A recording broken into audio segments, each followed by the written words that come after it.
There's a character everyone in her organization considers the gentlest one among them. Always smiling, always polite. The picture of someone who's made peace with the horror of what she does for a living. And underneath that smile, for years, is someone consumed by a hatred so total that she's built her entire fighting style around a method most of her peers would consider beneath a warrior. Poison delivered with a smile, because she's never once actually forgiven the thing she's smiling in front of. Her name is Shinobu Kocho, and today you're going to find out what she understood about the gap between what you feel and what you choose to do. A gap you've probably been pretending doesn't exist in your own life. Think about how much easier it is to admire someone who's genuinely resolved their pain than someone who's still visibly carrying it while acting fine anyway. The first version feels inspiring in a clean, comfortable way. The second version is uncomfortable because it doesn't let you off the hook.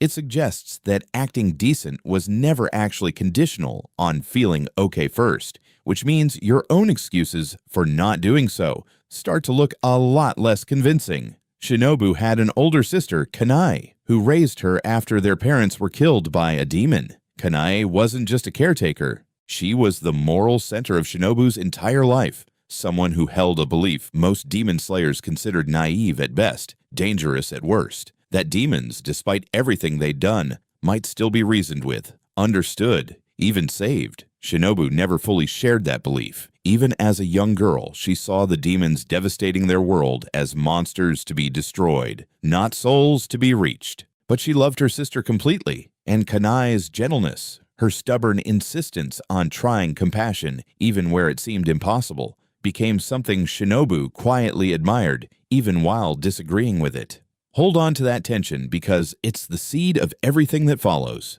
Two sisters raised together, arriving at completely different conclusions about how to survive the same horror. There's something worth naming about how this kind of disagreement actually works inside a close relationship. It would be simpler if Shinobu had thought her sister was foolish and said so plainly, creating distance between them over it. That's not what happens. She holds both things simultaneously. Real disagreement with the substance of what Kanae believed, and real undiminished love and respect for the person holding that belief. Most people struggle to hold disagreement and admiration together without one eventually crowding out the other. Shinobu manages it for years, which makes what happens next even harder to absorb. Kanae's philosophy gets tested directly when she encounters Doma, an especially powerful and manipulative demon.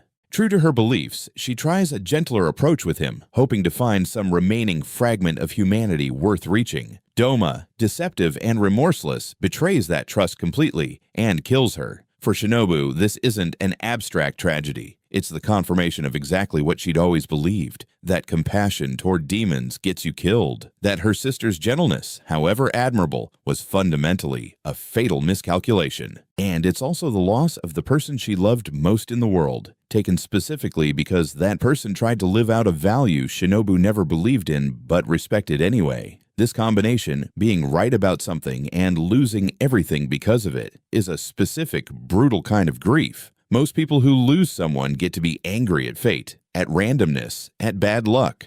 Shinobu gets to be angry at a belief her sister held sincerely, a belief Shinobu loved her for holding, even while thinking it would eventually get her killed. And then it does. There's an additional layer of cruelty worth naming here, one that complicates the grief even further. If Kanae had died to a purely random attack, Shinobu could grieve without any complicated relationship to the belief system that killed her. Instead, Kanae dies specifically because she acted on a value Shinobu loved her for holding, disagreed with, and now has every reason to feel vindicated about disagreeing with. There's no clean way to hold "I was right" and "I would give anything to have been wrong" at the same time, and Shinobu doesn't get a choice about holding both. Before she dies, Kanae asks something specific of Shinobu, not to let this turn her to hatred, to keep trying, somehow, to find her own way toward the same compassion Kanae believed in, rather than letting her death become the reason Shinobu gives up on it entirely. This is where Shinobu's story becomes something more complicated than a simple story about honoring a dying wish. She doesn't get to fulfill it cleanly. She wants to, out of love for her sister, out of respect for the person Kanae was. And she can't stop hating the demons who took her, no matter how much she wants to honor what was asked of her. Think about how impossible this specific request actually is to satisfy. It's one thing to ask someone to forgive a person who wronged them. It's another entirely to ask someone to set aside rage over losing the one person who made their entire worldview feel bearable, while still being surrounded, every single day, by more of the exact thing that took her. There's a specific cruelty in the timing of this request too, worth naming directly. Kanae doesn't ask this of Shinobu years later, once grief has had time to soften on its own. She asks it in her final moments while dying, which means Shinobu never gets a version of this promise made in a calm, reflective state. She has to carry it from the very worst moment of her life onward, as a commitment made under the most extreme emotional duress imaginable, with no opportunity to renegotiate its terms once the shock and rawness of that night eventually fade. Shinobu responds to this impossible situation by constructing something deliberate, a persona. She smiles constantly. She speaks gently, kindly, even to the demons she's about to kill, performing a version of the compassion her sister actually had, without ever fully possessing it herself. This isn't hypocrisy in the way it might first sound. It's closer to a promise kept in the only form Shinobu is actually capable of keeping it. Not the internal transformation Kanae hoped for, but an external commitment to act with gentleness, even while the feeling underneath refuses to arrive. She can't make herself stop hating. She can make herself behave consistently as though she doesn't. It's worth being precise about why this distinction matters so much, because it would be easy to dismiss what she's doing as simply lying to everyone around her. The people receiving her kindness aren't being harmed by the gap between her feeling and her behavior. They're benefiting from the behavior regardless of what's underneath it. A demon spared unnecessary cruelty. A colleague treated with warmth. A stranger given gentleness in a moment that needed it. None of that becomes less real or less valuable just because the person providing it hasn't personally resolved every feeling attached to giving it. There's also a practical dimension to who she becomes. Physically slighter than most of her fellow Hashira, unable to build the kind of raw, striking power the rest of the organization relies on, Shinobu develops an entirely different combat style built around poison, a method that lets her kill demons without needing the brute strength she was never going to have. Even her fighting style becomes an adaptation forced by circumstances she didn't choose. Built out of necessity rather than preference. There's something worth pulling out of this parallel between her fighting style and her emotional one, because they mirror each other more closely than it first appears. Just as she can't outpower her enemies physically and has to find an indirect route to the same result, she can't outpower her own grief directly either. Can't simply overwhelm it through sheer willpower, the way a stronger, more naturally serene person might. Both her poison and her smile are workarounds, built by someone who doesn't have the more direct tool available and refuses to let that absence stop her from getting the job done anyway. Shinobu's smile isn't presented, in the story, as something that comes easily or naturally. She's shown in private moments away from anyone who might see, breaking down completely, grieving her sister with a rawness the public version of her never displays, exhausted by the daily effort of performing warmth she doesn't consistently feel. This is worth sitting with directly, because it's easy to admire the finished performance without acknowledging what it costs to maintain it. Shinobu isn't simply faking kindness as an act of deception. She's doing something much harder, choosing kindness as a behavior over and over, specifically in spite of an internal reality that makes it enormously difficult, without ever getting the relief of the feeling finally catching up to match the action. You've probably done a smaller version of this yourself, showing up warm, composed, and fine for people around you while carrying something exhausting and unresolved underneath it that nobody watching would ever guess was there. Most of us assume that faking it means we're being dishonest. Shinobu's story suggests something more complicated. Sometimes the performance is the only bridge available between who you actually are right now and who you're still trying, imperfectly, to become.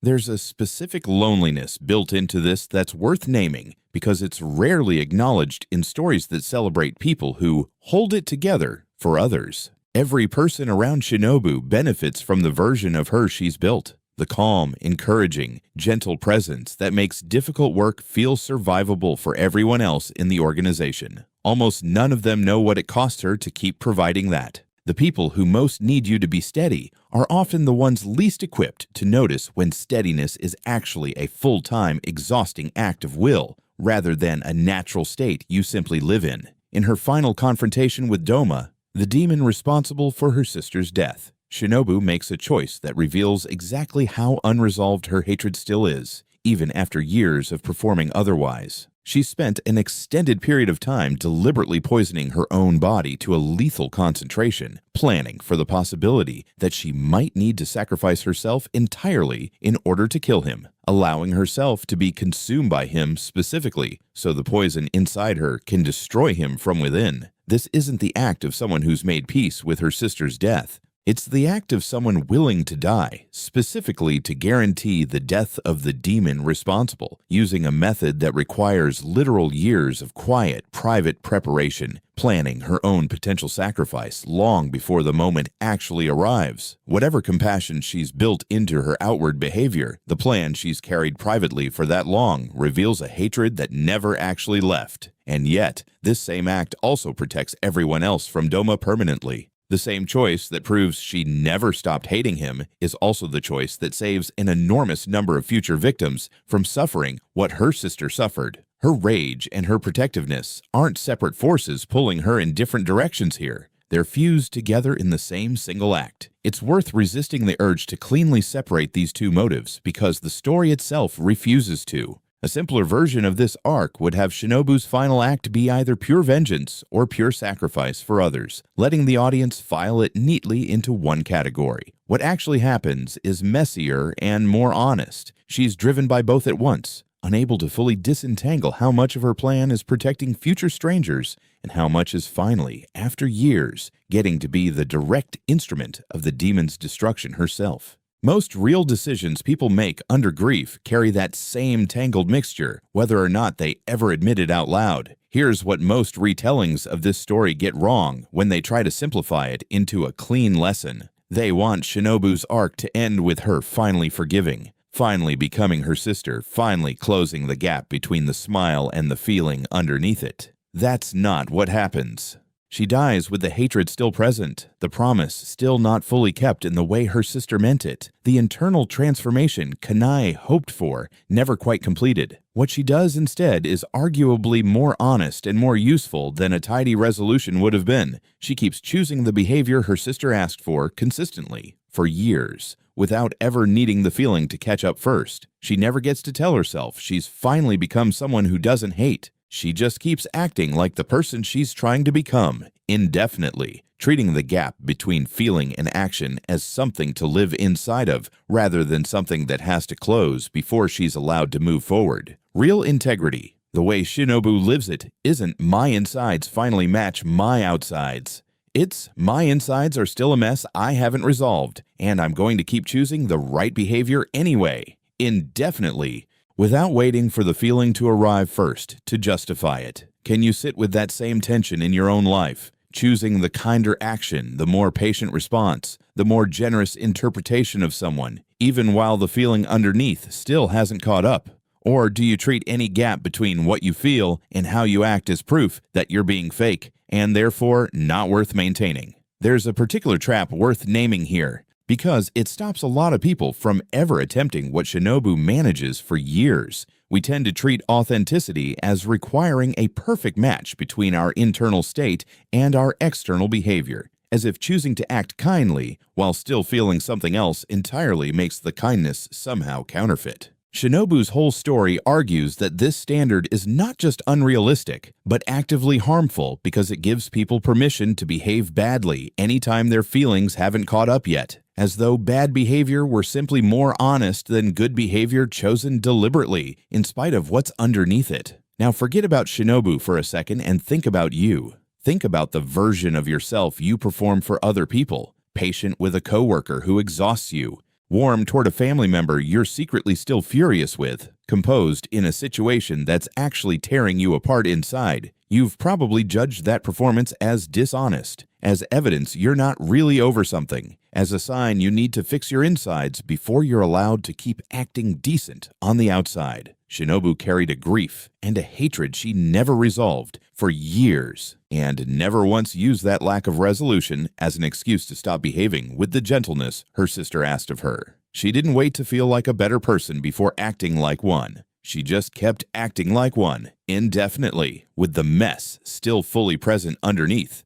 and you, with feelings that are almost certainly less permanent, less justified, and less painful than what she carried, have probably given yourself permission to be short with people, withdrawn, or unkind, simply because your insides didn't feel settled enough yet to justify anything gentler. Think about the specific version of this that shows up most often in ordinary life. The snap you took at someone you love because you were stressed about something completely unrelated, treated as an acceptable consequence of a bad day rather than a choice you could have made differently. The excuse, "I'm just being honest," used to justify saying something unkind that a calmer version of you would never have said out loud. The grace you withhold from someone because you've decided you're not required to extend it until you personally feel like extending it. Shinobu never gets the luxury of waiting until she feels like being kind. She just keeps being kind, imperfectly, exhausted, unresolved, because she decided the behavior mattered independent of whether the feeling behind it was ready yet. Shinobu isn't kind because she resolved her rage. She's kind despite carrying that rage, unresolved for the entire length of the story, right up until the moment she died, still consumed by it. Her gentleness wasn't proof that she'd healed. It was a choice, repeated daily, made specifically because the healing hadn't arrived, and she decided not to wait for it before acting like the person she was still trying to become. You don't have to resolve your own unfinished feelings today. You don't have to feel like a fully healed, fully consistent person before you're allowed to keep choosing kindness, patience, or generosity in the meantime. But maybe you can start by asking yourself, honestly, what version of yourself you've been withholding simply because your insides don't match it yet, and whether Shinobu's story suggests that waiting for that match was never actually the requirement you assumed it was. There's one last thing worth sitting with, because it's tempting to walk away from this thinking the lesson is simply fake it till you make it, which flattens something much more specific into something much more generic. Shinobu never fakes anything in a manipulative sense. She's not deceiving anyone for personal gain. She's choosing, deliberately and at real personal cost, to act in line with a value she hasn't internally arrived at yet, out of love for someone who asked her to try. That distinction matters. The behavior isn't a performance aimed at fooling other people. It's a promise kept in the only currency she actually has available, offered to someone who can no longer see whether she kept it or not.